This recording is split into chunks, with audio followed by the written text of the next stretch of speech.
சுப உதயகுமார் அவர்களும் வெங்கடேஷ் அவர்களும் உரையாடி கொண்டிருக்கிறார்கள். விவாதத்தில் வெல்வது எப்படி அப்படின்னு ஒரு 4 வரி இன்னைக்கு இந்தியன் எக்ஸ்பிரஸில் ஒரு சின்ன பிட் நியூஸாக போட்டிருக்கிறாங்க. விவாதத்தில் வெல்வது எப்படி அப்படின்னு தலைப்பில் எல்லா ஆன்லைன்லேயும் சரி ஆஃப்லைன்லேயும் சரி பல்வேறு விவாதங்களை நம்ம பார்க்குறோம். எல்லாமே இறுதியில் கசப்பாக முடிகிறது அப்படின்னு சொல்கிறாரு. விவாதங்கள் கசப்பாகத்தான் முடியணும் அப்படின்னு ஏதேனும் அவசியம் இருக்குதா?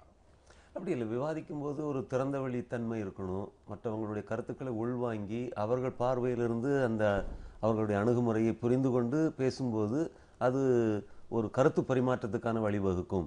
ஆனால் பெரும்பாலான நேரங்களில் நம்ம மற்றவங்களை எப்படி அடிக்கிறது, எப்படி வீழ்த்துறது, அந்த மாதிரி தான் சிந்திக்கிறோம்.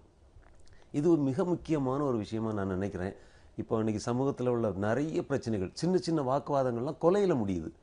இன்றைக்கி கிட்டத்தட்ட பத்திரிகையில் பார்த்தீங்கன்னா ஒரு சிறு விவாதம், ஒரு சின்ன பிரச்சனை, ஒன்றும் உப்பு பெறாத ஒரு பிரச்சனையை எடுத்து வச்சுட்டு ஒரு சின்ன தவறான ஒரு வார்த்தை விழுந்த உடனே வார்த்தைகள் தடித்து மிகப்பெரிய ஒரு கொலை குற்றமாக முடியக்கூடிய அளவில் கடைக்கு போகும்போது நண்பர்களாக போகிறாங்க, வரும்போது கொலை நடக்குது. இந்த மாதிரியான விஷயங்கள் இருக்குது. இது பள்ளிக்கூடங்களில் சார் நம்முடைய பிரச்சனைகளை, தகராறுகளை தீர்ப்பது எப்படி, ஒரு கருத்து பரிமாற்றம் நடத்துவது எப்படி, ஒரு பேரப்பேச்சு. இப்போ ஒரு பக்கம் வணிக சமூகமாக மாற்றிக்கிட்டு இருக்கிறோம், இன்னொரு பக்கம் பேசி ஒரு பொருளை வாங்கக்கூட நமக்கு சொல்லிக் கொடுக்கல. மனித உறவுகளில் உள்ள பிரச்சனைகளை பேசி தீர்க்கக்கூடிய ஒரு தன்மையை நம்ம உருவாக்கலை. இதனால் குடும்பங்கள் சார் சொன்ன மாதிரி குடும்பங்கள் பிளவுபட்டுக்கிட்டு இருக்குது. பிள்ளைகளுக்கும் பெற்றோருக்கும் பிரச்சனைகள் வருது, ஒரு தொழிலாளர்களுக்கு இடையில் பிரச்சனைகள் வருது. அப்போ இதெல்லாம் பள்ளிக்கூடங்களில் சொல்லிக் கொடுக்க வேண்டிய மிக முக்கியமான விஷயம். இதை பொறுத்த வரைக்கும் சமஸ்கிருதத்தில் சொல்கிறாங்களே, வாதம், விதண்டாவாதம், சம்வாதம். சம்வாதம் என்பது 2 பேரும் கேட்கும் தன்மையை வளர்த்து, புரிந்து கொள்ளக்கூடிய தன்மையை வளர்த்து, பொறுமையை, நிதானத்தை வளர்த்து ஒரு புரிதலுக்கு சேருவது. தமிழில் கருத்து பரிமாற்றம், திருக்குறளில் பயனிலை சொல்லாமேன்னு ஒரு பெரிய அதிகாரத்தை எழுதி வச்சிருக்கிறார். நிறைய விஷயங்கள் இருக்குது. இந்த மாதிரியான கல்வி, இந்த மாதிரியான பயிற்சி பணியிடங்கள்லையும் பள்ளிக்கூடங்கள்லையும் எல்லா இடத்துலையும் தேவைன்னு நான் நினைக்கிறேன். இல்லை, இதில் அடிப்படையாகவே நம்ம இந்த லைஃப் ஸ்கில்ஸ்ன்னு நம்ம சொல்கிறோம் இல்லையா, இந்த லைஃப் ஸ்கில்ஸில் மிக முக்கியமான ஒரு அம்சம் இந்த தாங்கிக் கொள்ளக்கூடிய சக்தி. பொதுவாகவே விவாதங்களில் இருக்கக்கூடிய பெரிய சிக்கல் என்னென்னா, நீங்கள் ஒரு எதிர்த்து கருத்து வருதுன்னு வச்சுக்கோங்களேன், எதிர்ப்பை தாங்கிக் கொள்வது அல்லது மாற்று சிந்தனைகளை தாங்கிக் கொள்வது என்பதோ நம்மகிட்ட கிடையவே கிடையாது. இந்த விவாதங்கள் கசப்பாக முடிவதற்கான அடிப்படை காரணங்களே என்னென்னா, நாம் நினைக்கிறது தான் சரி, நாம் நினைக்கிறது தான் அடுத்தவங்களும் நினைக்கணும், நாம் நினைக்கிறத அவங்க ஏற்றுக்கொள்ளணும் அப்படிங்கிற ஒரு பக்குவத்தை, ஒரு எண்ணத்துலேருந்து ஆரம்பிக்கிறோம். இது எல்லாமே தவறு. மாற்று கருத்துக்கும் ஒரு வலு உண்டு, மாற்று கருத்துக்கும் ஒரு நியாயம் உண்டுங்கிற ஒரு எண்ணத்தை நம்ம வளர்த்துக் கொள்வது கிடையாது. அப்போ என்ன ஆகுதுன்னா, திருப்பி நம்முடைய கருத்தை நம்ம வலியுறுத்துவதற்கான முயற்சியில் இறங்கும்போது ஏற்படக்கூடிய சிக்கல்கள்லாம், இதுக்கு எங்கே இந்த பிரச்சனை வருதுன்னா, இப்போ சார் சொல்ற மாதிரி நீங்கள் பள்ளி கல்வியிலேருந்து ஏற்பட வேண்டிய மிக முக்கியமான மாற்றம் இந்த லைஃப் ஸ்கில்ஸுங்கிறது. வாழ்க்கை கல்வியில் நீங்கள் ஒரு எதிர்கருத்துன்னு ஒன்று உண்டு, அவளை தாங்கிக் கொள்ளக்கூடிய சக்தி ஒன்று வேணும், அதுக்கு மாற்றுங்கிறத பற்றி பேசுவோம். எதிர்ப்புன்றது ஒன்று இருக்குது, எல்லாத்தையுமே நம்ம அப்படியே ஏற்றுக்கொள்ளக்கூடாது அப்படிங்கிற இந்த ஷேட்ஸ் ஆஃப் கலர்னு சொல்லலாம். அந்த மாதிரி பல வண்ணங்கள் ஒரு கருத்துகள்லையும் உண்டு. அதுக்கு வெறும் கருப்பு வெள்ளையாக மட்டும் பார்க்கணுன்ற அவசியம் கிடையாது. இந்த விதமான புரிதல் நம்முடைய கல்வியில் இல்லாத போது, நம்முடைய மாணவர்கள் மத்தியில் உருவாக்காத போது, அவர்கள் பெரியவர்கள் ஆகும்போது தொடர்ச்சியாக தங்களுடைய நிலைப்பாடுகள் தான் சரின்னு ஒரே உறுதியாக நிற்கிறாங்க. எப்போ அந்த ஒரே உறுதியாக நிற்கும் போது மேலும் மேலும் மேலும் மேலும் பிரச்சனைகளுக்கு தீர்வு ஏற்படுவதில்லை. பிரச்சனைகள் எந்த விதமான ஒரு இணக்கமான ஒரு முடிவுக்கும் போய் சேருவதில்லை. அந்த முட்டுச்சந்தில் போய் நின்றுட்டு கடைசியில் பிரச்சனையை தான் அதிகமாக்கி, வருத்தத்தை தான் அதிகமாக்கிக்கிறோம். நம்ம அடிப்படையில் ஒரு விவாதம்ங்கிறது அந்த பேசு பொருளில்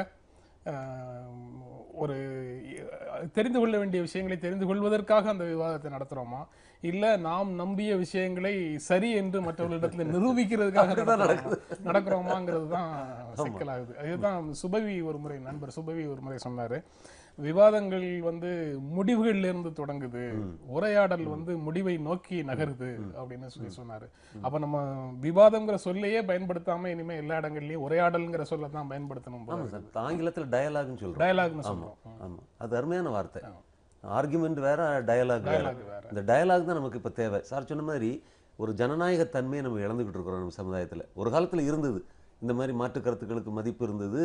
அது ஆங்கிலத்தில் சொல்கிறாங்களே அக்ரி டு டிஸ்அக்ரி, அதை உடனடியாக நம்ம பண்ணியாக வேண்டியிருக்கு. இது பள்ளிக்கூடத்தில் தான் கொண்டு வந்தாகணும்.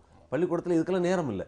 அங்கே எப்படி மார்க் வாங்க வைக்கிறது, எப்படி ரேங்க் வாங்க வைக்கிறது, கட் ஆஃப் பற்றி என்ன கவலைப்படுறாங்க. அங்கே மனிதர்கள் உருவாக்குறதுலேயே நடக்கிறது இல்லையே பள்ளிக்கூடங்களில் மார்க் வாங்க வச்சு இன்ஜினியரிங்கள் ஒரு இண்டஸ்ட்ரி மாதிரி ஆகிப்போச்சு சார். இதுவும் ஒரு அமெரிக்க மயமாக்கல் தான். கல்வியெல்லாம் எல்லாமே அமெரிக்க மயமாகி போச்சு. நீங்க வந்து உரையாடல்ங்கிறது சில விஷயங்கள்ல எப்படி முழுமையாக நடக்க முடியும்? அணுசக்திக்கு எதிரான மக்கள் இயக்கத்துக்கும் அணுசக்தி துறைக்கும் இடையில என்ன உரையாடல்ல என்ன முடிவு எட்டப்பட முடியும் அப்படின்னு எதிர்பார்க்க முடியும்? பாருங்களேன், இப்போ திருக்குறள் சொன்ன மாதிரி எப்பொருள் யார் யார் வாய் கேட்பினும் எப்பொருள் எத்தன்மை தாயினும் அப்பொருள் மெய்ப்பொருள் காண்பது அறிவு. மெய்ப்பொருள் உங்களுக்கும் எனக்கும் ஒன்றாக இருக்கணும்னு தேவையில்லை. நான் ஒரு அறிவியலாளர், நான் சயின்ஸ் அண்ட் டெக்னாலஜியில் அதீத நம்பிக்கை உள்ளவனாக இருந்தால், அல்லது நான் ஒரு கட்சியை சார்ந்தவனாக இருந்தால் அந்த அணுசக்தி வந்து மிக முக்கியமானதுன்னு நான் சொல்லுவேன்.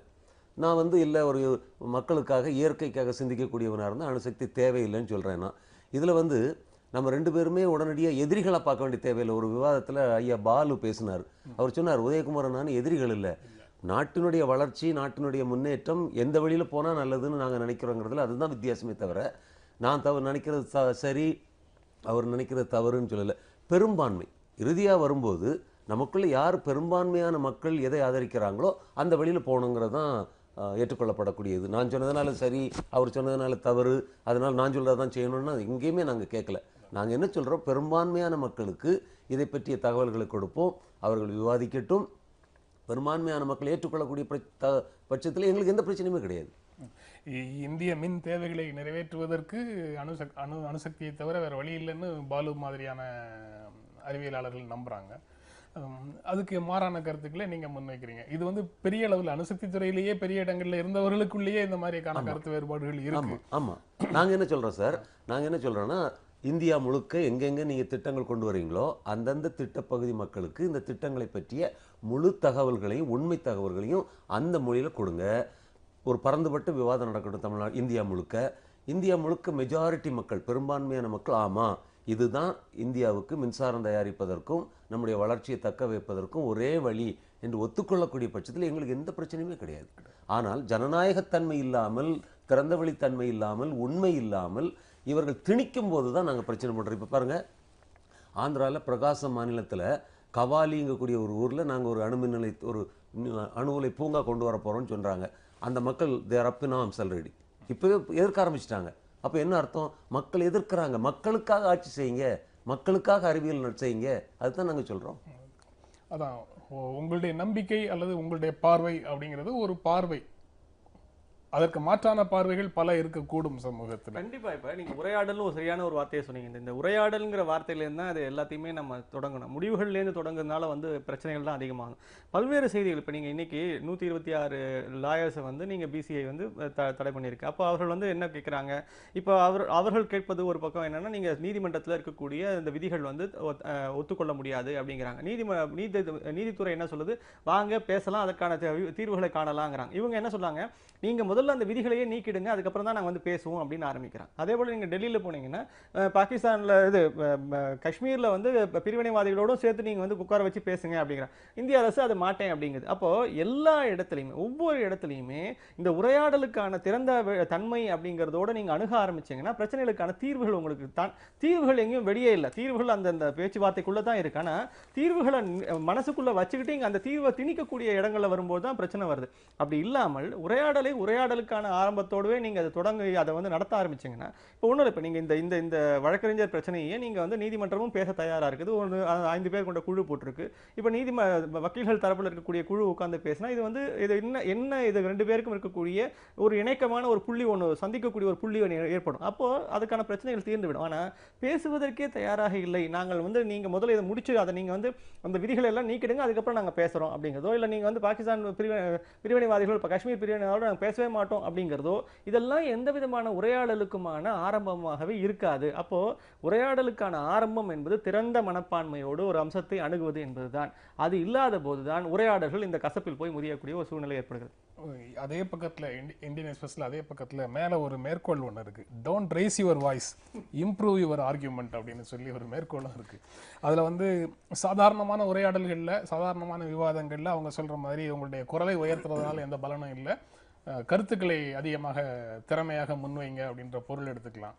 அதையே இப்போ போராட்டங்கள் அந்த மாதிரி லெவலில் வரும்போது அந்த குரலை உயர்த்துதல் அப்படிங்கிறத நீங்கள் அதிகாரத்தை பயன்படுத்துதல் அப்படிங்கிற பொருளாகவும் எடுத்துக்கலாமா அப்படின்னு அதை படிக்கும்போது ஒரு உணர்வு வருது.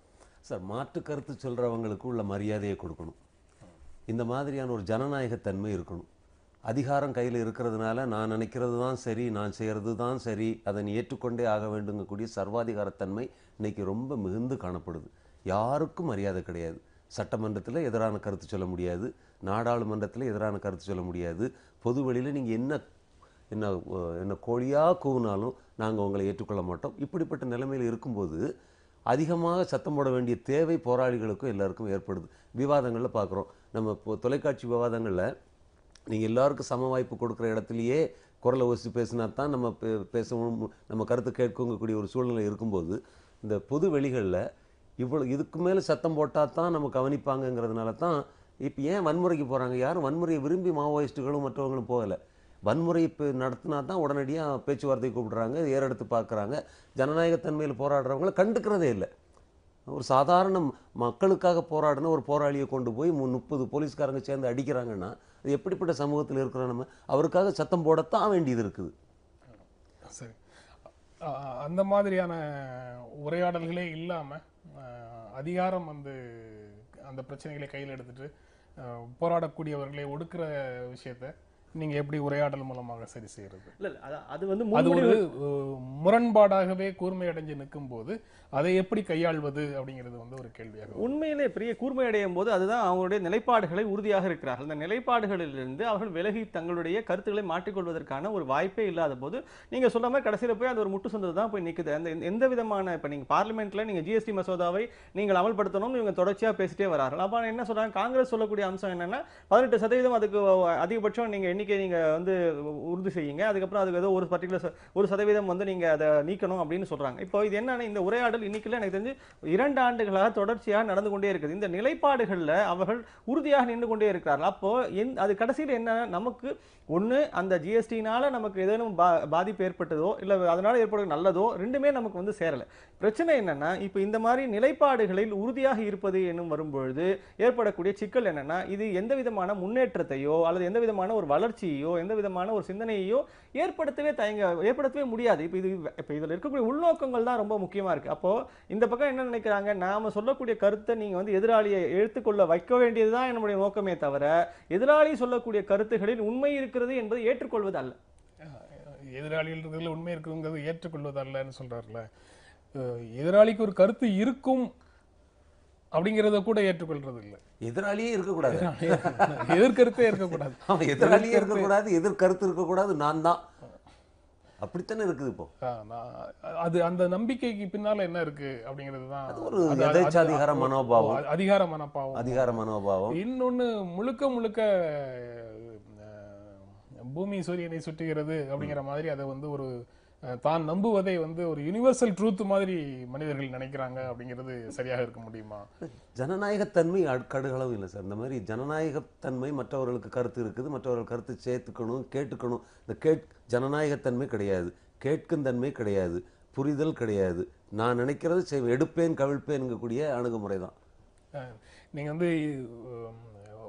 நம்முடைய வாழ்க்கையிலே, அதாவது ஒவ்வொருவருடைய வாழ்க்கையிலையும் ஒரு குறிப்பிட்ட வயதுல குறிப்பிட்ட காலகட்டத்தில் சரி என்று நம்பிய பல விஷயங்களை பின்னால நம்ம மாற்றி இருக்கிறோம் கட்டாயமா.